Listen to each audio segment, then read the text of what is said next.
72वां अध्याय शाल्व उद्धार। श्री सुखदेव जी कहते हैं, परीक्षित, अब प्रद्युम्न जी ने हाथ मुंह धोकर कवच पहन धनुष धारण किया और सारथी से कहा कि मुझे वीर धुमान के पास फिर से ले चलो। उस समय धुमान यादव सेना को तहस नहस कर रहा था।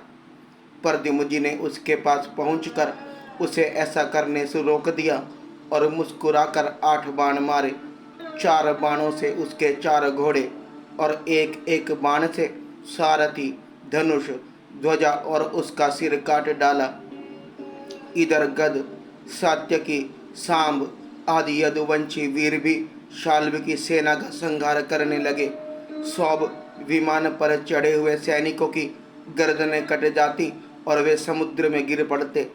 इस प्रकार यदुवंशी और शाल्व के सैनिक एक दूसरे पर प्रहार करते रहे। बड़ा ही घमासान और भयंकर युद्ध हुआ और वह लगातार 27 दिनों तक चलता रहा। उन दिनों भगवान श्री कृष्ण धर्मराज युधिष्ठिर के बुलाने से इंद्रप्रस्थ गए हुए थे। राजसूय यज्ञ हो चुका था और शिशुपाल की भी मृत्यु हो गई थी। वहाँ भगवान श्री कृष्ण ने देखा कि बड़े भयंकर अपशुकन हो रहे हैं।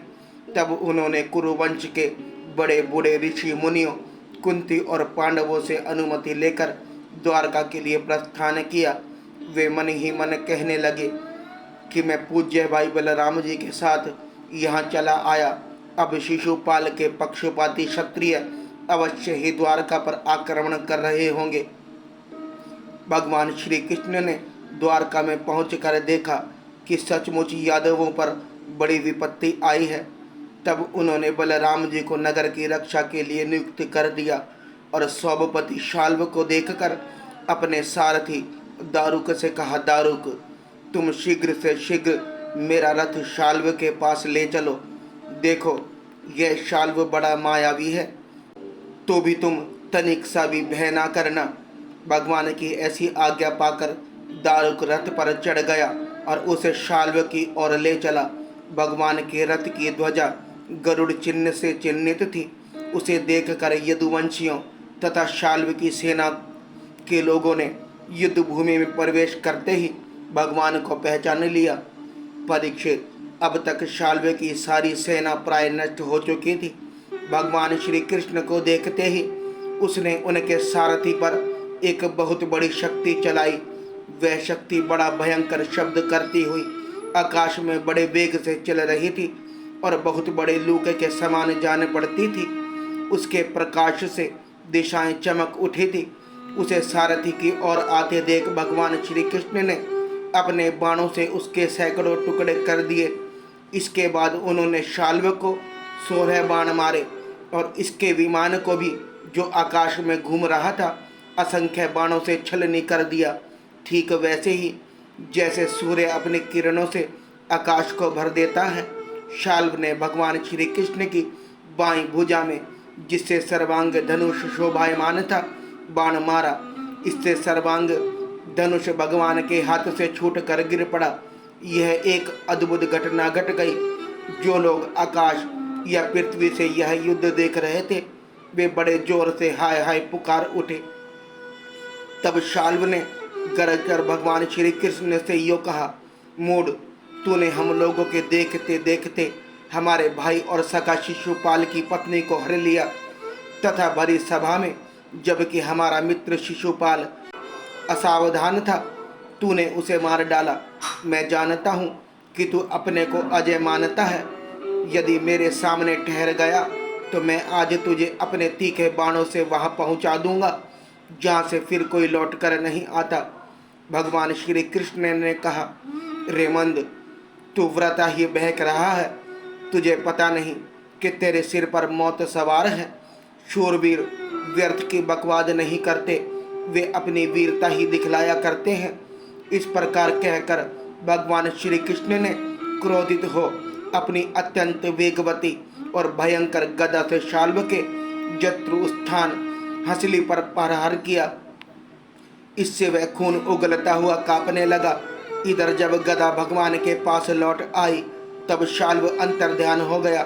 इसके बाद 2 घड़ी बीतते बीतते एक मनुष्य ने भगवान के पास पहुंचकर उनको सिर झुकाकर प्रणाम किया और वह रोता हुआ बोला, मुझे आपकी माता देवकी ने भेजा है।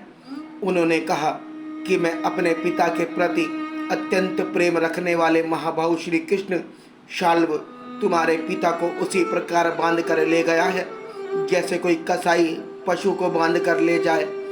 यह अप्रिय समाचार सुनकर भगवान श्री कृष्ण मनुष्य से बन गए। उनके मुंह पर कुछ उदासी छा गई।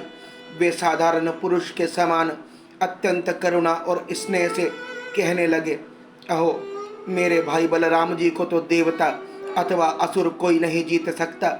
वे सदा सर्वदा सावधान रहते हैं। शाल्व का बल पौरुष तो अत्यंत अल्प है, फिर भी इसने उन्हें कैसे जीत लिया और कैसे मेरे पिताजी को बांध कर ले गया। सचमुच प्रारब्ध बहुत बलवान है। भगवान श्री कृष्ण इस प्रकार कह ही रहे थे कि शाल्व वसुदेव जी के समान एक माया रचित मनुष्य लेकर वहां आ पहुंचा और श्री कृष्ण से कहने लगा, मूर्ख, देख यही तुझे पैदा करने वाला तेरा बाप है जिसके लिए तू जी रहा है। तेरे देखते देखते मैं इसका काम तमाम करता हूँ। कुछ बल पौरुष हो तो इसे बचा। मायावी शाल्व ने इस प्रकार भगवान को फटकार कर माया रचित वसुदेव का सिर तलवार से काट लिया और उसे लेकर अपने आकाशस्थ विमान पर जा बैठा। परीक्षित, भगवान श्री कृष्ण स्वयं सिद्ध ज्ञान स्वरूप और महाअनुभव हैं। वे यह घटना देखकर 2 घड़ी के लिए अपने स्वजन वसुदेव जी के प्रति अत्यंत प्रेम होने के कारण साधारण पुरुषों के समान शोक में डूब गए। परंतु फिर वे जान गए कि यह तो शाल्व की फैलाई हुई आसुरी माया ही है जो उसे मैदानव ने बतलाई थी। भगवान श्री कृष्ण ने युद्ध भूमि में सचेत होकर देखा, ना वहाँ दूत है और ना पिता का वह शरीर। जैसे स्वप्न में एक दृश्य देखकर लुप्त हो गया हो, उधर देखा तो शाल्व विमान पर चढ़कर आकाश में विचर रहा है। तब वे उसका वध करने के लिए उद्यत हो गए। प्रिय परीक्षित, इस प्रकार की बात पूर्व परा का विचार न करने वाले कोई कोई ऋषि कहते हैं। अवश्य ही वे इस बात को भूल जाते हैं कि श्री कृष्ण के संबंध में ऐसा कहना उन्हीं के वचनों के विपरीत है। कहाँ अज्ञानियों में रहने वाले शोक, मोह, स्नेह और भय तथा कहाँ वे परिपूर्ण भगवान श्री कृष्ण जिनका ज्ञान, विज्ञान और ऐश्वर्य अखंडित है और एक रस है। भला उनमें वैसे भावों की संभावना ही कहाँ है। बड़े बड़े ऋषि मुनि भगवान श्री कृष्ण के चरण कमलों की सेवा करके आत्मविद्या का भली भांति संपादन करते हैं और उसके द्वारा शरीर आदि में आत्मबुद्धि रूप अनादि अज्ञान को मिटा डालते हैं तथा आत्म संबंधी अनंत ऐश्वर्य प्राप्त करते हैं। उन संतों के परम गति स्वरूप भगवान श्री कृष्ण में भला मोह कैसे हो सकता है। अब शाल्व भगवान श्री कृष्ण पर बड़े उत्साह और वेग से शस्त्रों की वर्षा करने लगा था। अमोद शक्ति भगवान श्री कृष्ण ने भी अपने बाणों से शाल्व को घायल कर दिया और उसके कवच, धनुष तथा सिर की मणि को छिन्न भिन्न कर दिया। साथ ही गदा की चोट से उसके विमान को भी जर्जर कर दिया।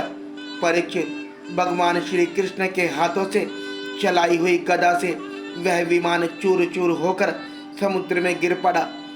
गिरने के पहले ही शाल्व हाथ में गदा लेकर धरती पर कूद पड़ा और सावधान होकर बड़े वेग से भगवान श्री कृष्ण की ओर झपटा।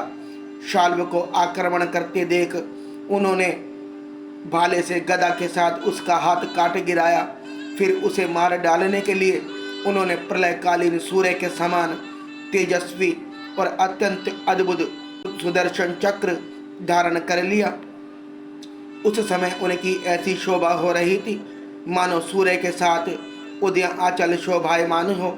भगवान श्री कृष्ण ने उस चक्र से परम मायावी शाल्व का कुंडल, किरीट सहित सिर धड़ से अलग कर दिया।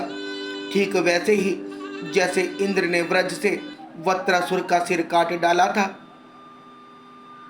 उस समय शाल्व के सैनिक अत्यंत दुख से हाय हाय चिल्ला उठे। परीक्षित, जब पापी शाल्व मर गया और उसका विमान भी गदा के प्रहार से चूर चूर हो गया, तब देवता लोग आकाश में दुंदुबियां बजाने लगे। ठीक इस समय दंतवक्र अपने मित्र शिशुपाल आदि का बदला लेने के लिए अत्यंत क्रोधित होकर वहां पहुंचा।